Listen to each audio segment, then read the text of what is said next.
Hi, my name is Debra R. Richardson of Debra R. Richardson LLC, and I work with you to help you clean up your vendor data, clean up your vendor processes so that you can pay the right vendor. Now, you'll notice I don't have my glasses on today. This is one of the days I actually see better without my glasses. So if you haven't gotten to that age yet, you will get there. Anyway, this vendor master file tip of the week is the new IRS Form W-9. Do I have to collect from all my existing vendors when it is published? Now, I'm going to have a video I did, I think a couple weeks back, where I talked about the new version or draft version of the IRS Form W-9. The draft version was issued July 26th of this year, and it has a revision date of October 2023. So just waiting for that to come out. And I did a training session on it today, and someone asked, well, when it's published, do I need to go back and collect it from all of my existing vendors? And my answer to that was a best practice of absolutely not or no. The IRS actually puts the onus on the vendor to send you an updated W-9 when any of their information changes.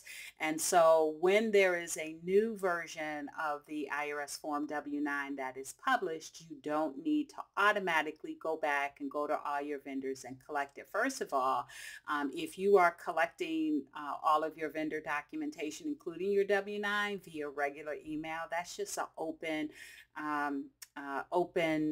process that is going to be very risk with fraud, or have a high fraud risk, because you're getting what could include social security numbers on a form via email. And so you really don't want to trigger that.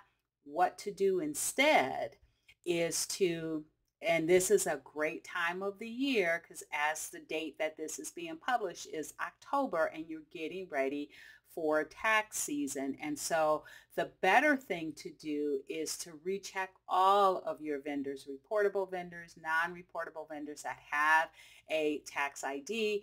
Do a bulk IRS 10 match to verify the legal name and the tax ID still match IRS records. And those that do not match, reach out to them and ask them for a corrected W-9. And if the new version, again, that is dated or with a revision date of October 2023, if that is out at that time, then collect that version from the vendor, or send that version to the vendor so they can complete it and send it back to you. You also might want to check if you have vendors that you're making payments that would be reportable on 1099s that are not the 1099 NEC or the 1099 MISC.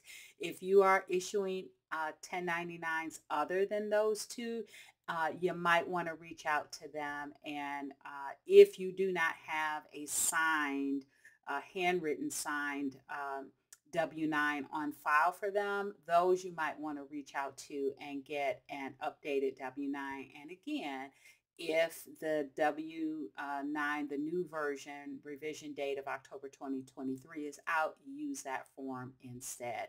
And keep in mind too that there is no grace period that the IRS gives with the W-9.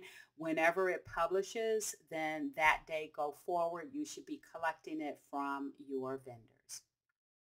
Now, if you want more training on the IRS Form W-9, I actually have always had this training on a monthly basis. It's always been on the third Wednesday of the month, but in anticipation of the publishing of the new IRS form revision date, October 2023, I added weekly sessions, which started today, which is where this question came from. So if you're interested in joining that, I will go ahead and put a link to it in the description. All right, so if you like more information on how to improve your vendor process, please go to my website at debrarrichardson.com for free tools and resources to avoid fraud, fines, regulatory fines, and bad vendor data. Now, if you would like over 149 hours of annual training, and probably more now because I'm always adding, then check out the Vendor Process Training Center at training.debrarrichardson.com. So good luck, and be sure to subscribe and hit the notification bell to be notified next Tuesday for the next Vendor Master File tip of the week.